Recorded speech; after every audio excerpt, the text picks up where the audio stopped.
This is Obsidian ASMR. Don't forget to like, subscribe, and hit the notification bell for future videos.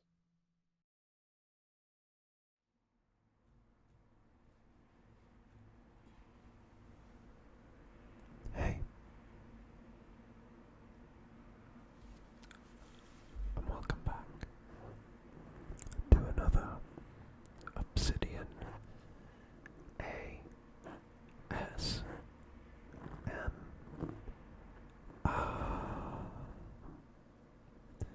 But more importantly, welcome at last to another installment of our Batman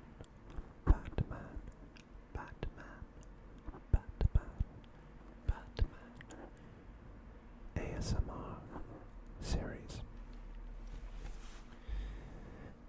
There have been quite a few comments about bringing this series back, and truth be told, I've wanted to, but my knowledge of Batman isn't 100% as good as, I don't know, an expert or somebody who works at DC. So I've been trying to think of ways to do it. However, one of you commented saying that you wanted to see more, and more specifically, you wanted a video on Ra's al Ghul. So, thank you to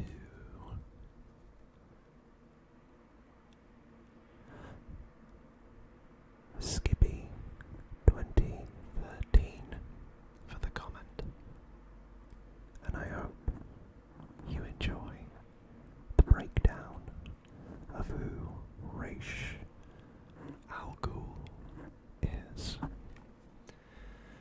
Without further ado, a lot of you watch these videos and you're not subscribed. However, if you would be so kind and you like my candor and my dulcet tones, to give the video a like, comment below what you would like to see next, and smash that subscribe button. Well, that would be okay with me, and I'm sure it would be okay with the 1,175 of you at the time of recording that are also part of this small but amazing community. So, thank you all that have already subscribed, and yeah, let's get into it.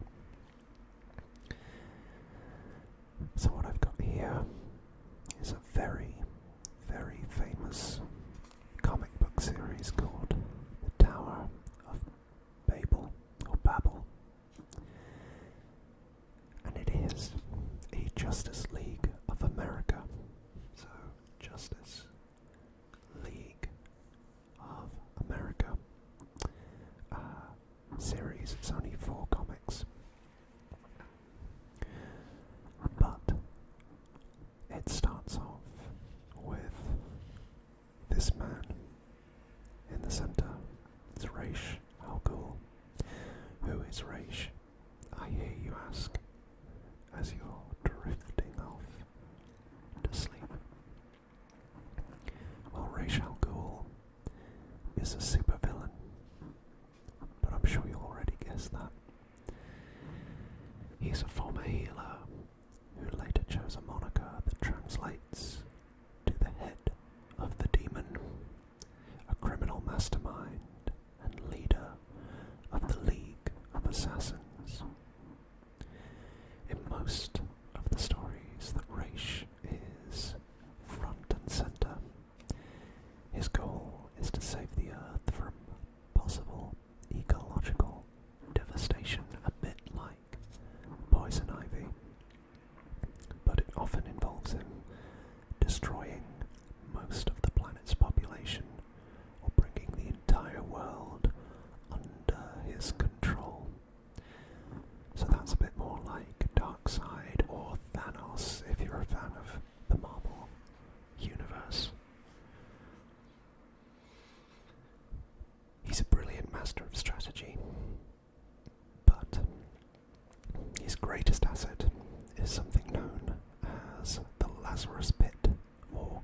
Lazarus pits. And these are effectively fountains of youth that bring Raish back from the dead and heal his ailments and allow him to live for centuries. He was created originally by Denny O'Neil and Neil Adams and first debuted in Batman 232, published in June 1971. It was envisioned that he would be an arch-nemesis for Batman, but he wasn't initially very popular, and his appearances dwindled during the 1980s. He did make constant returns, though, with a new plan that the Dark Knight had to foil, but he did also pop up in Superman stories, and as we see here, Justice League stories. Raish has been involved and the architect of some major Batman storylines, such as the Tower of Babel and also Contagion.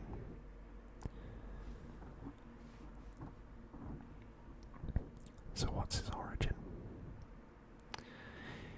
He's an international terrorist and an assassin.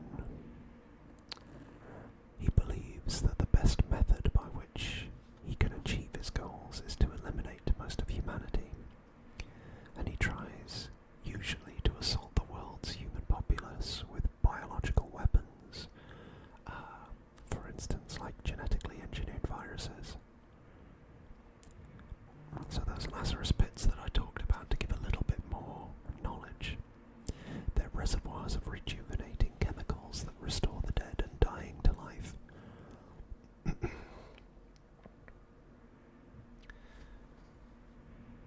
He's often accompanied by a loyal bodyguard called Ubu. But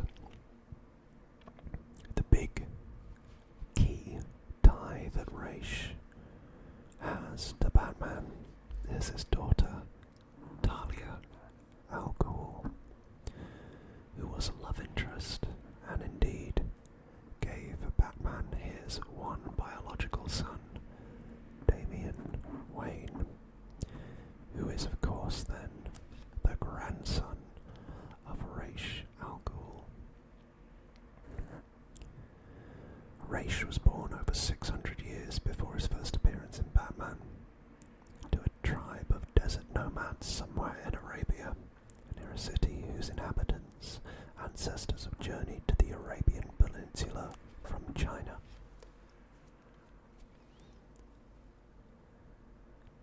He discovered the secrets of the Lazarus pit by saving a dying prince, by lowering them into it.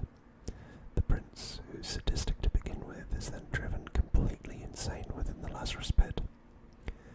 And he strangled somebody called Sora, I think it was. But anyway, Raish spent several of the next centuries journeying the world, and he fights in the Napoleonic Wars, the French Revolution, and becomes a formidable warrior. And during this time, Raish and his uncle and the boy are all using the Lazarus pits to prolong their lives until an incident in jolly old London. Raish catches the boy writing his own memoirs in their original language, of which Raish has forbidden all records. And this boy, you might ask, is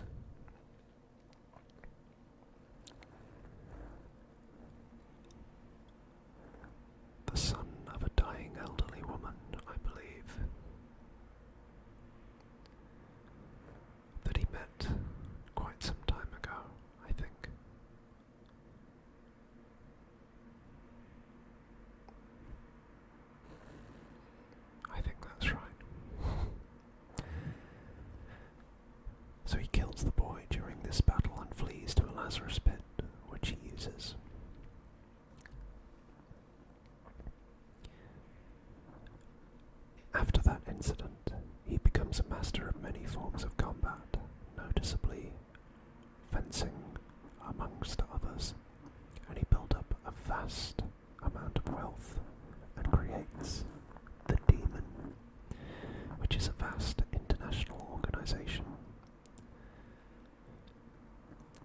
The Justice League stated in one of their comics, I think issue 94, that the Demon has been whispered in the darkest places for 500 years.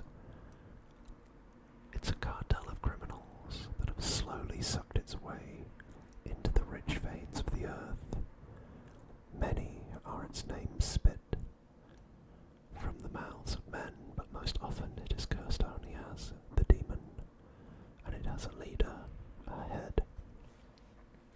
The League of Assassins, one of the many smaller organisations that make up the Demon, is thus sometimes called the Demon's Fang, or Demon Fang. So, let's now talk about these comics. I've got all 4 parts for you. There. The Tower of Babel, or Babel, storyline is so famous because Raish discovers Batman's contingency plans for stopping the other members of the Justice League, should they turn out, or be turned, I should say, evil. And he begins to use them to try to destroy the group. Meanwhile, Raish steals the bodies of Batman's parents, and this theft prevents Batman from realizing Raish is using his traps until it is too late, as he's distracted by the search for his parents' corpses. Though he is defeated, Raish does cause the exit of Batman from the Justice League, who now distrust the Caped Crusader for these contingency plans. It should also be said that some of the Leaguers resent Batman's plans, but they agree that the plans were created for the right reasons. Talia, who is disillusioned with her father, leaves the League to run LexCorp for former US President Lex Luthor, before selling the company to Bruce Wayne for his Wayne Foundation to aid Batman and Superman's victory over Luthor. Raish blames Batman for his failed relationship with his daughter Talia, and stages a plot where he tries to separate Batman from his heir, Dick Grayson, my boy. Before Wayne officially adopted his former ward as his son. The plan fails, and Wayne and Grayson go ahead with the adoption. Raish is also featured in the storyline Birds of Prey, issues 31 to 35, where he has a romantic fling with the Black Canary, where Black Canary in that storyline is injured and healed in the Lazarus Pit, which also restores her canary cry that she lost years earlier. So, there have been multiple reboots or resets of the universe, and the most recent one, I think, in DC Rebirth, Raish briefly appears in Detective Comics 954 during the Batman family's battle with Lady Shiva and the League of Shadows. He meets Batman in the Batcave and informs the Dark Knight of its past and formation. Raish also reveals that the League of Shadows to be one of his greatest secrets, to the extent where he has had to erase Batman's memory at the times when he's discovered it.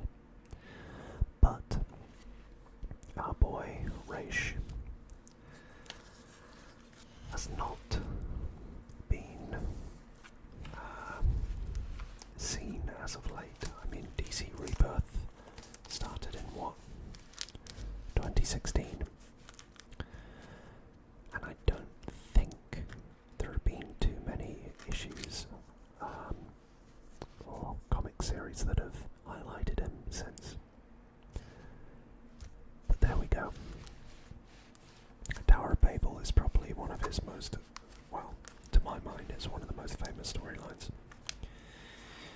In the Batman Arkham series, because I know everybody loves those games, he is present in Arkham Knight, but it's in the Season of Infamy DLC rather than the main game itself. And that's a fun little storyline, along with Mr. Freeze and I believe Killer Croc that come back in that. But I have to say, whilst the Raish storyline was fun, and it was all about Talia and the Lazarus pits, etc., etc., I don't think, from my recollection, that he had much to do, much to say. He was basically like the final boss of that little mini story arc, and you spent most of it running around looking for Talia, who we believed was dead at the end of Arkham City.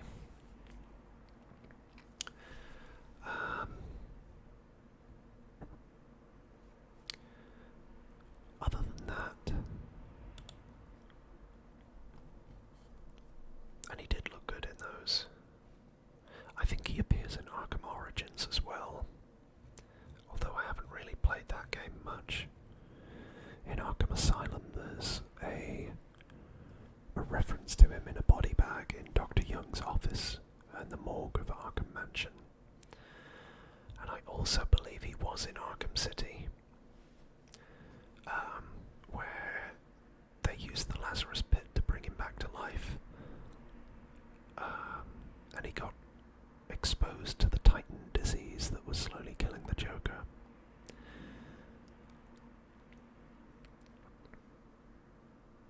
I think that was Wonder Tower. I vaguely remember that.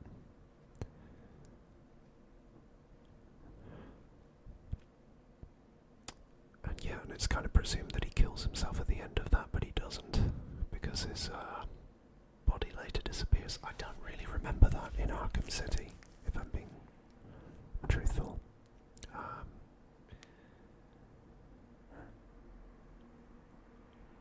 It felt like the end of that game was very much focused around Hugo Strange, and that's what I predominantly remember, but from doing a quick little Google, it does seem he was involved in Protocol 10 at Wonder Tower. But it's been a number of years since I played Arkham City now, so my memory is a little bit fuzzy. But there you go. That is everything I know, and a little bit that I maybe don't know off the top of my head about Ra's al Ghul. If you did like this foray back into the Batman universe, let me know. Give me a thumbs up.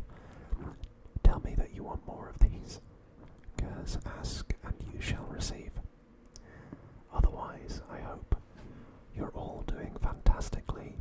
I hope you're enjoying the autumnal weather if you're in Europe, or the Northern Hemisphere I should say.